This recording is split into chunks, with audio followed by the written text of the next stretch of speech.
E aí galera, eu sou Kleber Guedes, vamos para mais uma aula de língua portuguesa.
A semana passada, na nossa primeira aula, que foi uma aula live pelo Google Meet, a gente fez uma breve introdução à morfologia, uma breve introdução à sintaxe, vimos como que se divide cada uma, certo? Vimos qual é a área de estudo de cada uma, tá bom?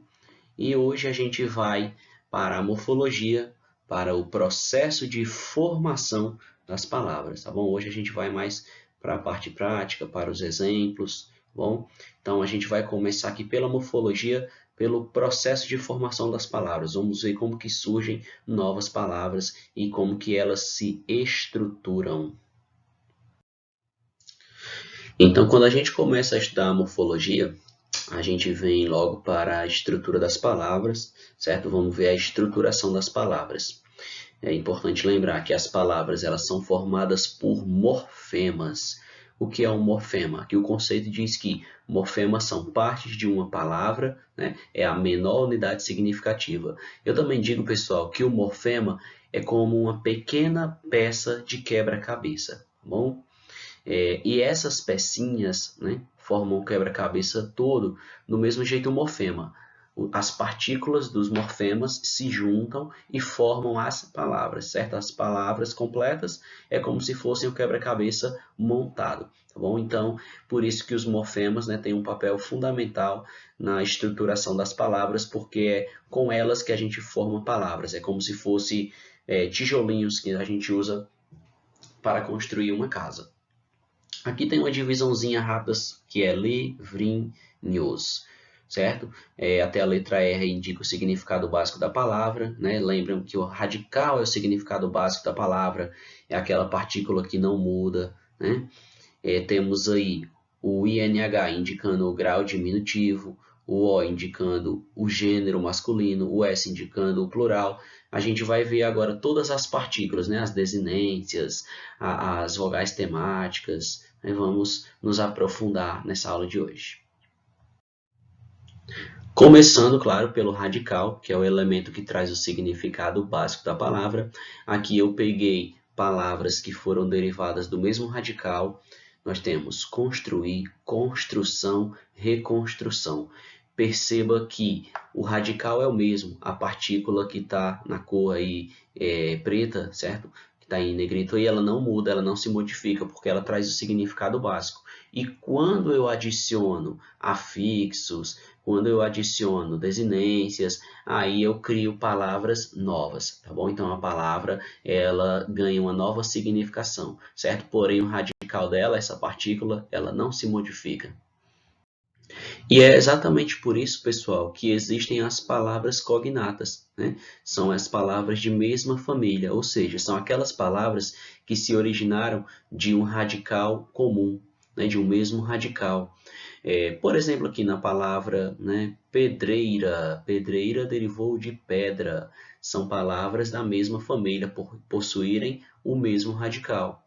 Coloquei aqui o verbo vender, vendedor, venda, revender e revendedor. Percebam que nessas palavras o radical não se modifica. Então, radical é a partícula que se repete e quando eu acrescentei outros morfemas, ou seja, outras partículas ao radical vende, né, de vender, eu criei novas palavras.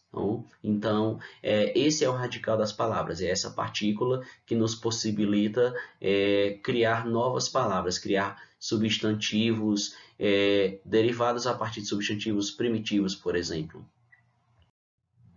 Então, o radical, né, dá origem a novas palavras, não só os substantivos, mas outras classes de palavras também. Agora a gente chega aqui nos afixos. O que são afixos? Afixos são elementos que a gente vai introduzir ao radical da palavra, tá bom? Os afixos podem acrescentar, eles acrescentam novos significados. Então, afixos se dividem em prefixos e sufixos. São partículas que podem vir antes do radical. Quando ele vem antes do radical, ele é um prefixo. Ele pode vir após o radical. Quando ele vem após o radical, ele é um sufixo. Sendo assim, o nosso conceito fica afixos, elementos que acrescentam novos significados. Aqui na palavra reconstrução, o radical da minha palavra é constru. A partícula re é um prefixo e a partícula são aí com cedilha é um sufixo. Agora a nossa subdivisão aqui em um esquema mais detalhado para vocês, com a palavra aí desanimador, né? Então fica bem nítido aí para vocês a parte preta aí sendo a palavra primitiva, certo? Sendo o radical da palavra, né? Trazendo o significado básico, né? A raiz da palavra, e o prefixo vindo antes e o sufixo vindo depois, e assim formando novas palavras, dando novos significados. Depois do radical e dos afixos, o próximo morfema que a gente tem aqui se chama de vogal temática. Vogal, exatamente porque pode ser um A, pode ser um E, pode ser um I, tá bom? Que nos verbos, né, eles indicam as 3 conjugações, não é isso, pessoal? Os verbos da primeira conjugação são os verbos terminados em A ou AR, né? Por exemplo, amar. Os verbos terminados em E ou ER são os verbos de segunda conjugação, por exemplo, vender. E os verbos terminados em IR são os verbos da terceira conjugação, por exemplo, a palavra construir. Então, as vogais A, E e I, respectivamente, indicam primeira, segunda e terceira conjugação. Vogal temática, também porque é a primeira vogal que vai vir após o radical, tá bom? Então, essa vogal temática, ela não tem o intuito aqui, por exemplo, de indicar o gênero da palavra, né?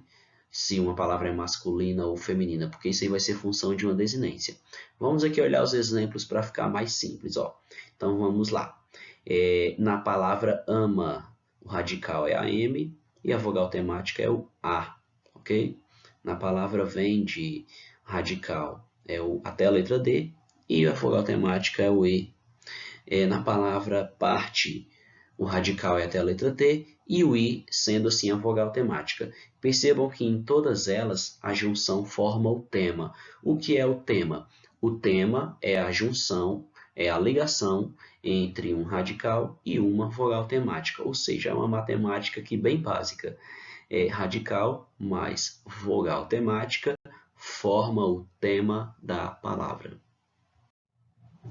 Chegamos agora aqui às nossas desinências. As desinências, pessoal, já é o final da palavra, já são as últimas partículas das palavras. Com as desinências já é possível a palavra ter sentido, né? A gente já conseguir ter ali uma unidade de sentido naquela palavra. Então, as desinências vão ser os elementos que vão indicar. Nos nomes, por exemplo, eles podem indicar o gênero masculino ou feminino. A gente viu quase agora a palavra ama. Aquele A ali não indicava masculino ou feminino. Era a primeira vogal que vinha depois do radical, certo? Para que formasse ali o verbo. Diferente, pessoal, da palavra gato, por exemplo. Perceba que gato, quem é o radical? É até a letra T, certo? Então, o O seria uma desinência de gênero. Professor, por que esse O não seria uma vogal temática? Porque se eu trocar em gato o O pelo A, fica gata. Perceba que agora o gênero da palavra mudou. Então, é isso que as desinências fazem. Elas indicam o gênero masculino ou feminino. Elas indicam o modo do verbo. O modo pode ser indicativo, subjuntivo, imperativo. Elas podem indicar o masculino, o feminino, né? Eu já falei, elas podem indicar o singular e o plural. Então, a desinência pode ser de gênero, de número, tá bom? Nos verbos, eles podem indicar o tempo, o modo, a pessoa do discurso, né? Quem está praticando a ação, e o número, né? Está no singular ou no plural. Então, as desinências podem ser nominais, tá bom? Nos nomes, né? Nos substantivos, né? Nas outras classes gramaticais, e podem ser verbais quando elas vierem acompanhando os verbos. Verbos são aquelas palavras que a gente conjuga, né? O verbo é a classe gramatical que indica ação, estado, mudança de estado e fenômeno da natureza. Ou seja, o verbo é aquela palavra que eu consigo conjugar junto com os pronomes do caso reto. Finalizando as desinências, elas vão ser elementos que vão indicar o feminino plural de uma palavra. Por exemplo, ó, na palavra meninas, nós temos o radical até a letra N, certo? Nós temos a desinência A, que indica o feminino, e nós temos a desinência S, que indica o plural. Mas aí você pode perguntar, professor, e esse A, por que que ele não é uma vogal temática? Porque, pessoal, as desinências, elas indicam o gênero da palavra. Menina, mas se eu tirar o A e colocar um O, fica menino. Então, não dá para confundir com a vogal temática, tá bom? Nas desinências, a gente vai indicar o gênero da palavra, masculino, feminino. Temos aqui outro exemplo, ó. Cantávamos. Cantávamos. Cantávamos já é diferente, ó. Nós temos o radical até a letra T. Esse A vai ser vogal temática, tá bom? Professor, e por que que esse A é vogal temática? Porque esse A não está indicando se é masculino ou feminino, porque cantávamos não é uma pessoa, podemos dizer assim, para eu classificar como masculino ou feminino. Então, as minhas desinências vão ser o VA, desinência modo temporal, e o MOS, desinência número pessoal. O VA, desinência modo temporal, porque indica o modo. No caso aqui, ó, cantava, certo? É o modo indicativo, eu estou afirmando, certo? Modo temporal. E o tempo é passado, cantava, já passou, já aconteceu. Cantávamos, desinência número pessoal. Por que desinência número pessoal? Então, vamos lá. Número, cantávamos, porque está no plural. É mais de uma pessoa cantando, tá bom? É você e mais alguém. Desinência número pessoal. Pessoal porque com esse mos, certo? Com esse mos, eu consigo identificar quem está praticando a ação. Se é cantávamos, é lógico que é nós cantávamos. Então, com o final, com a desinência, eu consigo saber quem está praticando a ação verbal. Processo de formação das palavras. Quando nós vamos estudar o processo de formação das palavras, é importante a gente lembrar da família das palavras, que são conjunto de palavras que possuem o mesmo radical. Nós temos aqui, ó, governar, governo, governador, governável, desgovernado, governabilidade, governante e desgoverno. Então, nesse caso aí, essas palavras elas são da mesma família. Então, é uma palavra primitiva que dá origem às palavras derivadas. Há dois processos de formação das palavras na língua portuguesa. É a formação por derivação e a formação por composição. Certo, então sabendo que esse processo de formação das palavras, ele pode ocorrer de dois modos. Processo de derivação, que é quando a formação de nova palavra acontece mediante de afixos, ou seja, eu tenho uma palavra, por exemplo, a palavra feliz, e eu acrescento afixos a essa palavra. Então, aí eu formei uma nova palavra, tipo infeliz, ou até mesmo felizmente, certo? Isso aí se chama o processo de derivação, que é radical mais afixos. E também temos o processo de composição. No processo de composição, é a formação de nova palavra mediante a associação de dois ou mais radicais. Por exemplo, pessoal, eu pego uma palavra, guarda, pego outra palavra, chuva, e unifiquei as duas. Então, eu fiz aqui uma composição, tá bom? Então, na composição, eu já pego os radicais prontos e unifico esses radicais, junto eles, e assim eles formam um terceiro significado, certo? Diferente dos anteriores, tipo guarda. Guarda pode ser uma profissão, né? Um vigilante. Guarda também pode ser um verbo, né? Verbo guardar, tá bom? Roupa né? Roupa é um utensílio, né, de necessidade básica, né, que nós utilizamos, né, por questões culturais, tá bom? E quando eu unifico guarda mais chuva, eu tenho uma formação de uma terceira palavra, um novo elemento totalmente diferente, né? O guarda-chuva é um objeto que a gente usa, né, para se proteger na chuva, né? Nos interiores, né, também apelidado de sombrinha, né? Ou guarda-sol, né, dependendo da ocasião também. Processo de composição. Formação de nova palavra mediante associação de dois ou mais radicais simples. Vamos ver como que é bem simples o processo de composição. Então vamos aqui, ainda lembrando que estamos estudando o processo de formação das palavras, certo? Os tipos de composição agora. Composição se divide apenas em dois. Existe a composição por justaposição e existe a posição por aglutinação. Na teoria, elas são a mesma regra. Eu pego um radical, pego outro radical, eu unifico. Sim, professor, se é a mesma regra, você junta radicais diferentes, você pega palavras e unifica. Então, certo, como que a gente pode diferenciar uma da outra? Bem simples, pessoal. Tem uma coisinha aqui que a gente vai diferenciar a composição da justaposição da aglutinação, que não dá para vocês confundirem. Vamos ver como que é simples. No processo de composição por justaposição é quando não há alteração nas palavras, tá bom? E elas continuam a serem faladas ou escritas da mesma forma como elas eram antes, certo? Como assim, professor? Por exemplo, pessoal, ó, pensa aqui na palavra girassol.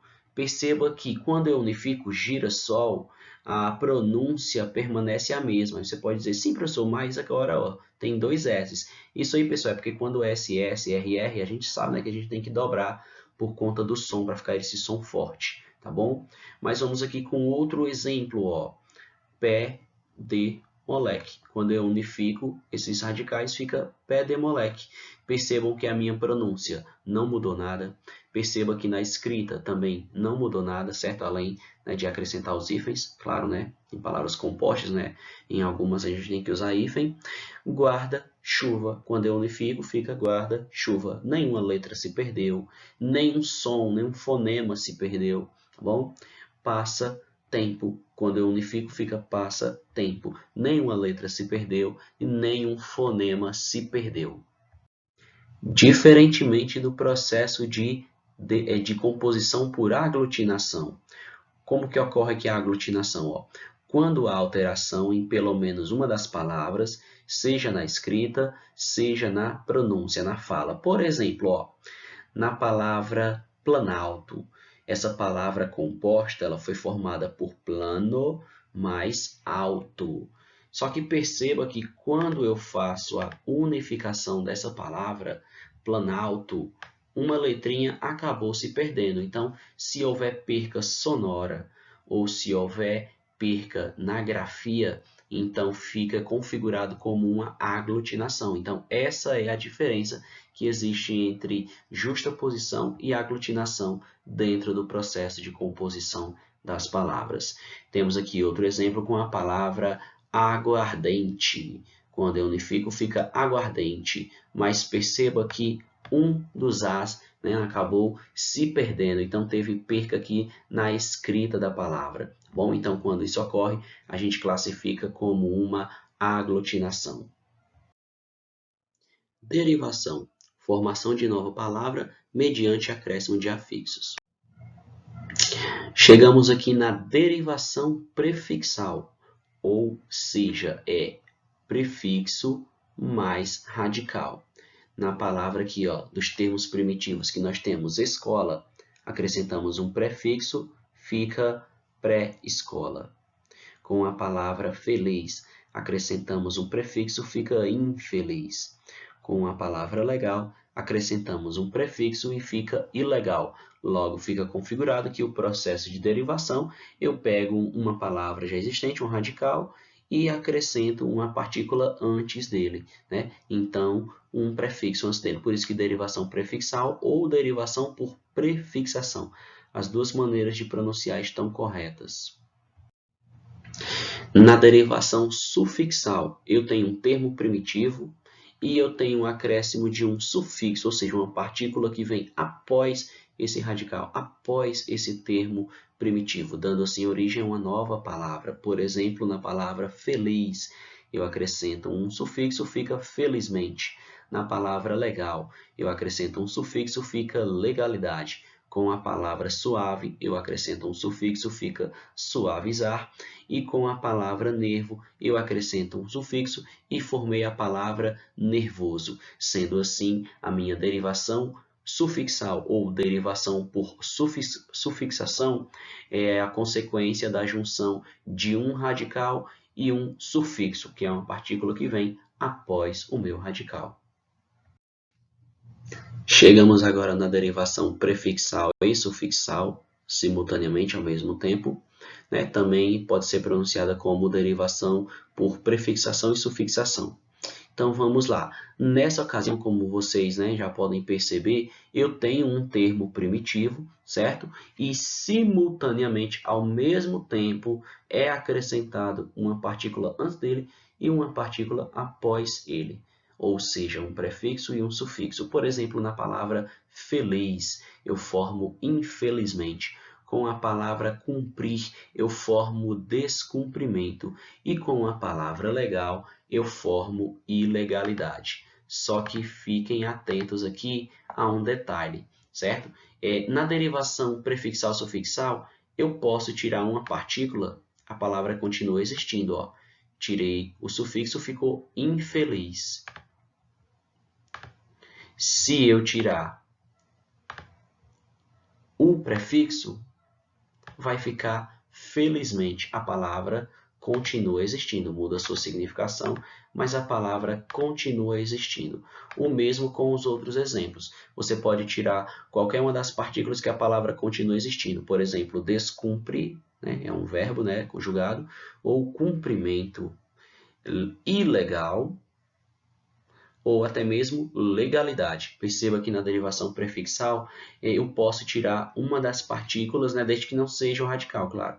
Eu posso tirar um dos afixos e a palavra permanece tendo significação.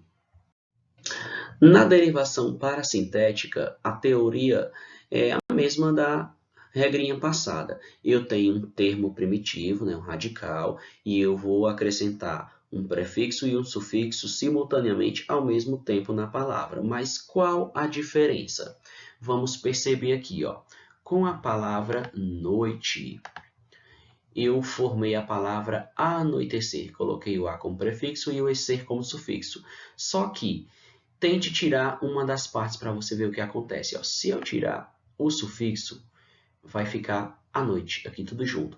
Apesar de que parecer que existe, parece que existe, o termo à noite junto, ele não é dicionarizado. Esse termo ele tá errado, tá bom? E a expressão à noite existe, mas o a, certo? Artigo, separado do termo noite, tá bom? Eles junto à palavra não existe, ok?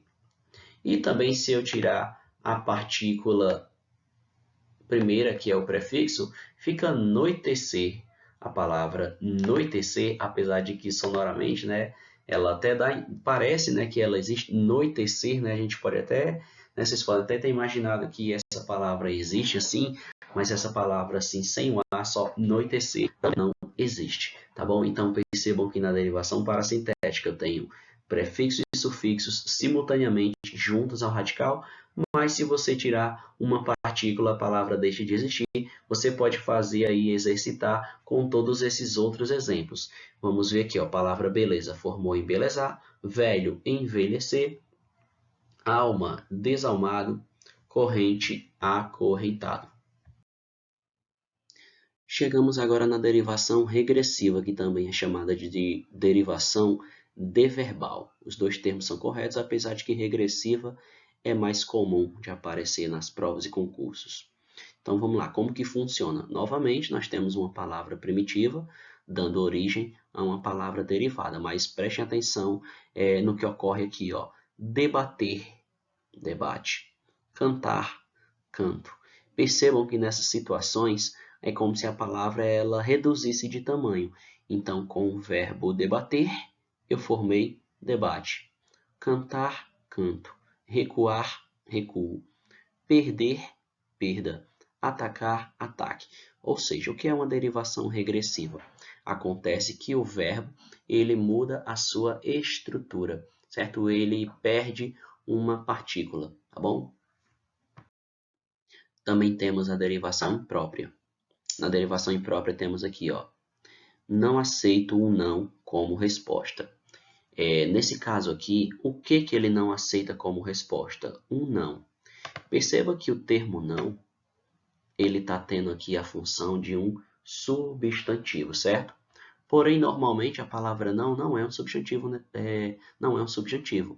Normalmente a palavra não é uma palavra negativa, tá bom? Ela não tem essa função aí de substantivo, normalmente. Então, o que é uma derivação imprópria? É algo incomum que ocorre na língua portuguesa. O professor ainda ficou confuso. Vamos para outro exemplo, ó. Aristides tinha um falar complicado. O que Aristides tinha complicado? Um falar. Falar aqui de novo está tendo a função de substantivo, mas falar, normalmente falar é qual classe gramatical? Ora, normalmente, quando é natural, falar é um verbo, tá bom? Falar é um verbo da primeira conjugação, né? Tem a sua terminação em AR, é um verbo infinitivo, certo? Mas nessa situação aqui, o termo falar, ele teve papel de substantivo. Então, o que é derivação imprópria? Derivação imprópria é quando uma palavra ela muda a sua classe gramatical. Temos aqui outro exemplo que é dou-lhe esta carta rosa. Agora aqui rosa está sendo um adjetivo, porque rosa está sendo a característica dessa carta. Então, rosa aí foi um adjetivo porque é uma característica da carta. Mas esse rosa também poderia ser um substantivo. Professor, como assim? Se fosse, por exemplo, rosa é o nome de uma pessoa. É tipo, Rosa, dou-lhe esta carta. Ou seja, uma pessoa dando uma carta para a Rosa, a mulher que se chama Rosa. Então, Rosa pode ser um substantivo, certo? Mas nessa situação a sua classe gramatical mudou. Nessa situação que ela foi um adjetivo. Então, isso também se configura como uma derivação imprópria.